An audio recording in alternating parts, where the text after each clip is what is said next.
Good evening, Tagalog learners! Ipagpatuloy natin ang ating video lesson tungkol sa Tagalog markers dahil sa video na to, ang Tagalog marker naman na ni at ang plural form nito na nina ang topic natin para sa video na to. Let's start!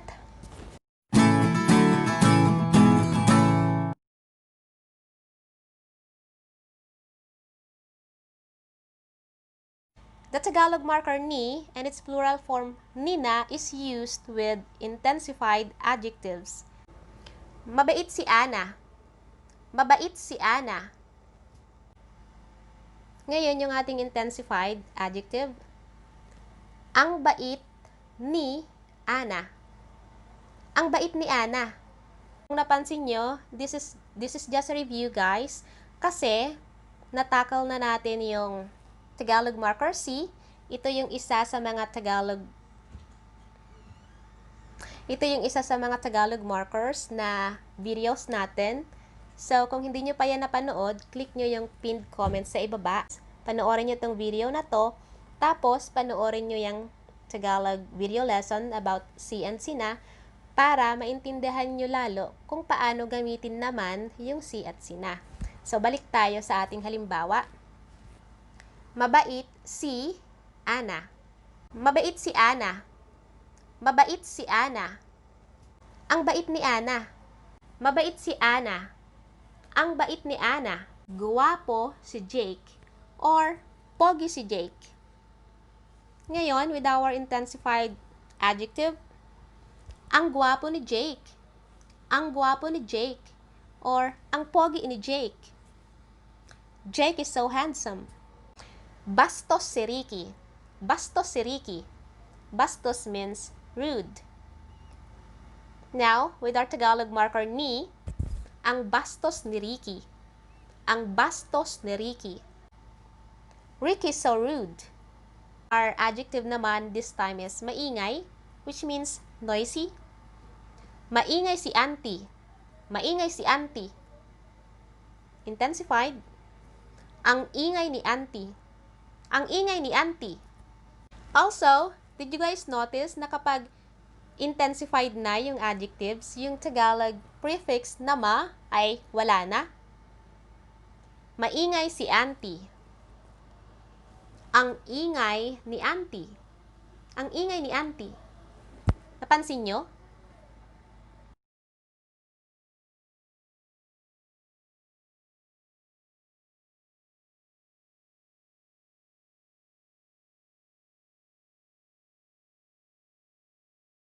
Ang bait ni Ana.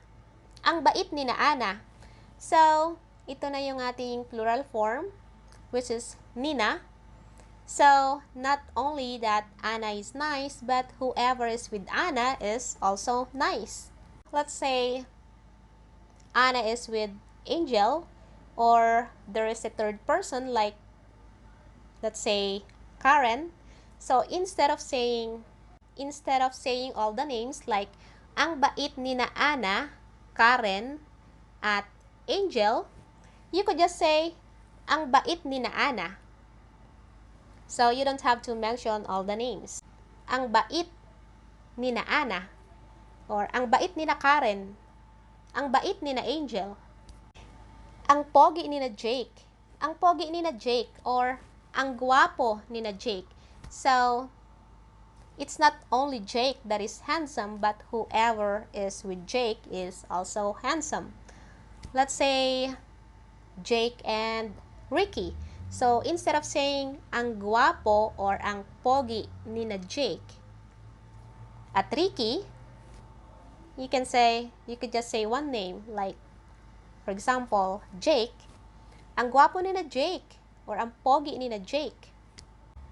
Ang bastos ni Ricky. Ang bastos ni Ricky. So, Ricky and whoever is with him is so rude. Ang ingay ni Auntie. Ang ingay ni Auntie. Do you know anyone who's talkative? So, itong ating sunod na example, just change the name. Madaldal si Ana. Yan ang paborito ko talagang pangalan, no? Ang daldal ni Ana. Ang daldal ni Ana. Ana is so talkative. Say that again. Madaldal. Daldal. Another thing about ni and nina is that it marks the owner when placed before a noun or a thing that is owned. So, let's have examples. Bahay ni Ira. Bahay means house. Bahay ni Ira. So, whose house is it? Bahay ni Ira. Kotse. Kotse means car. Kotse ni Mr. Dominguez. So, whose car is it? Kotse ni Mr. Dominguez. Cellphone ni Auntie. So, who owns the phone? Cellphone ni Auntie. Notice guys how the answers differ when answering whose questions using kay and kina and ni and nina. Whose cell phone? Kay Auntie. Whose cell phone? Cellphone ni Auntie. What about this plant here? Halaman. Plant. Halaman ni Presi.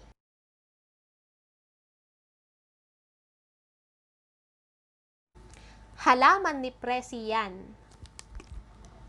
Inumin ni Presi to. Inumin ni Presi to. This is Presi's drink.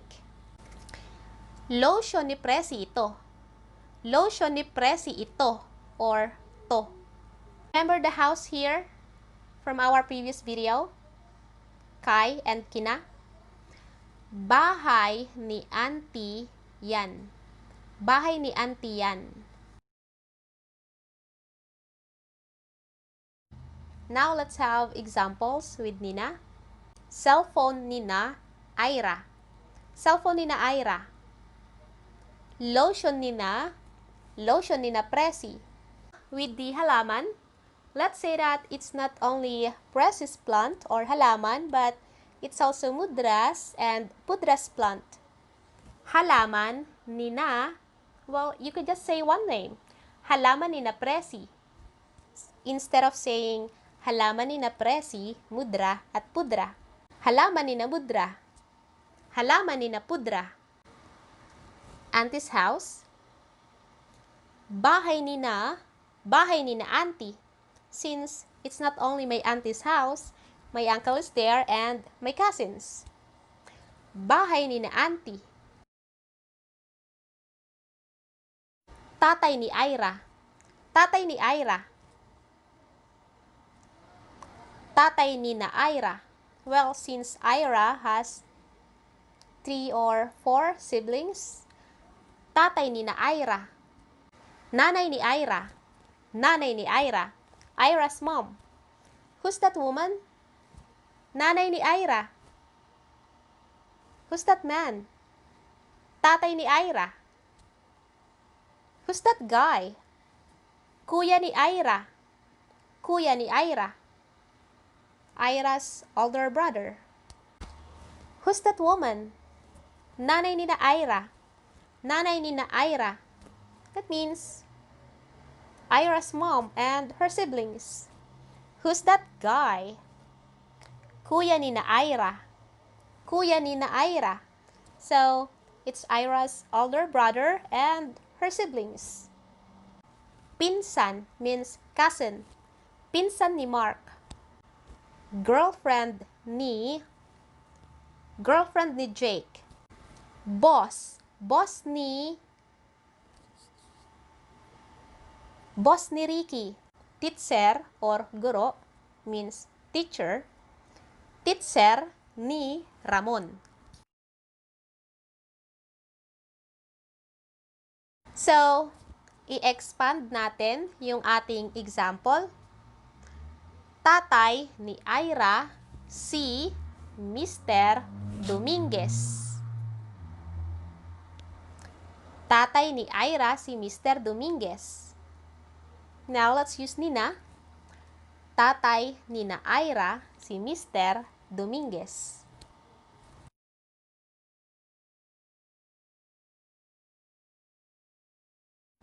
Ang bait ni Mr. Dominguez. Tatay ni Ira. Ang bait ni Mr. Dominguez. Tatay ni Ira. Mr. Dominguez is so nice. Ira's dad. Ang wais ni Auntie Elsa. Ang wais ni Auntie Elsa. Kapatid ni Mama. Kapatid ni Mama. Let's say that again. Ang wais ni Auntie Elsa. Kapatid ni Mama. At kung napansin nyo, yung ating adjective na wais ay walang prefix na ma. Ito ay isa lamang halimbawa ng mga Tagalog adjectives na wala yung prefix na ma na tinatawag na simple adjectives. So, na-cover ko na rin yan. At kung hindi nyo pa yan napanood, panoorin nyo na lang po sa channel ko. At ilalagay ko na rin yung link sa pinned comment sa iba pa para mas madali nyong makita.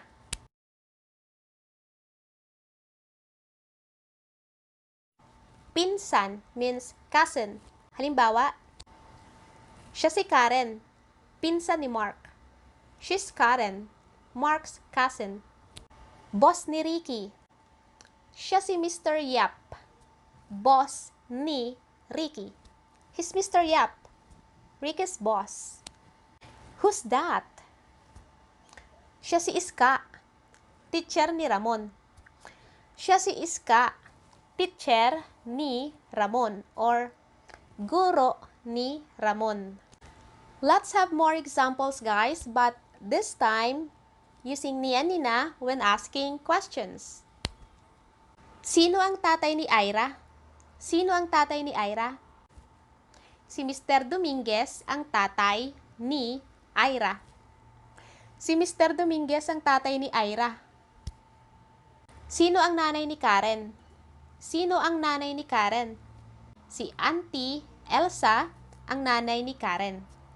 Si Auntie Elsa ang nanay ni Karen. Sino ang boss ni Jake? Sino ang boss ni Jake?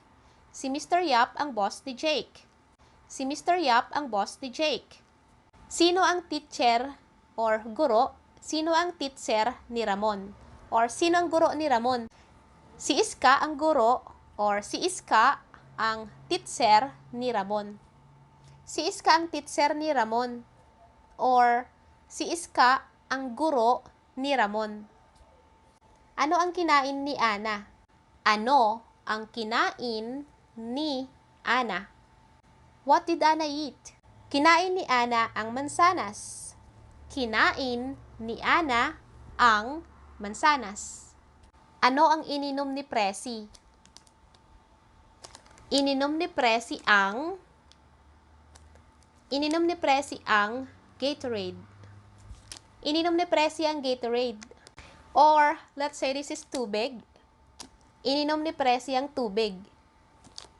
At dyan na nagtatapos ang ating Tagalog video lesson ngayong gabi. And that's where our Tagalog video lesson ends tonight. So, for those of you guys that wants to learn more about Tagalog verbs, or if you notice that, well, how come you're using ni and nina with that verb and you're using si with that verb? Well, that is because si, like for example, I have examples where I use si. That is because si is used with verbs and ni and nina is used with in verbs, but I don't want to confuse you guys, especially the beginners. So what I'm gonna do is I'm going to put my articles link on the comment section below, pinned comment, since I already wrote an article talking about different types of verbs in Tagalog. So, i-visit nyo na lang po yung link na yan para malaman nyo yung different types of verbs in Tagalog. So, that's all guys. That's all for tonight's video. Tagalog markers ni and nina. At kung hindi nyo pa napanood, remember yung ibang nakaraang video.